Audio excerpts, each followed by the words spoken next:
Talking without a clear intention means that you're just going to be rambling and you don't even know what you're saying. So how in the world is the other person going to understand what's going on in your head if you don't? Conversational framing either happens actively or passively. You either actively state the reason for this conversation and what frame of mind you want the person to be in, or it happens automatically. Both are technically always happening. It's just a matter of how much are you actually planning both of them versus how much are they happening on accident. Leaving no strategic pauses means that you are not building up any anticipation for dopamine release in the other person's brain. When you pause, the other person has to wait on what you're going to say next, and so they lean in. And when you say something great, especially after that, something that closes the loop, something that gives them more education or something they didn't know before, that even increases more dopamine, meaning you're training them to come back, listen more, do what you tell them. If you ignore emotions or you feel like they are useless, that just tells me that you are acting emotionally right now. See, the only reason that somebody would avoid emotions is if they are scared of the effects that emotions can produce, meaning you're avoiding emotions, but you're doing it out of fear, and fear is an emotion in the first place. So like, what the fuck are you doing?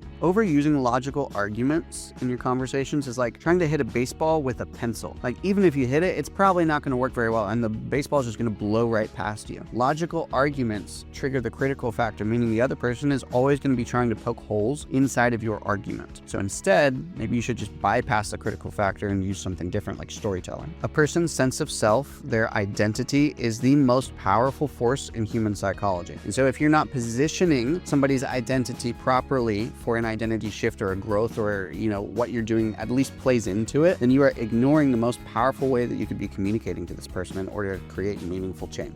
As we grow up, we learn certain words for the world around us, and then it just becomes a habitual pattern of using those words. You don't even mean to use them, it just becomes unconscious. But the problem with that is if you learn bad habits that don't serve you leading into the future like everybody does, then you're going to use lazy words that you learned when you were 4 years old in order to close your next $10 million deal. That makes absolutely no sense. If you wouldn't take advice from a 4-year-old, then maybe you should stop taking your own 4-year-old advice on what words to use. If you're reacting instead of leading, and you are a captain who is swayed by the waves of the sea rather than setting a direction and moving towards it undeniably. The best leaders allow other people to lead themselves rather than having to micromanage or feel like they have to control other people. If you don't have a clear message, then nobody is going to stay long enough to hear what you have to say. See, when you increase the cognitive load, the amount of energy and calories that it takes to understand what you're saying, then the human brain just immediately shuts off and says, hey, this is inefficient, let's go learn something else. There's something more efficient out there. Or there's something more efficient I could be doing.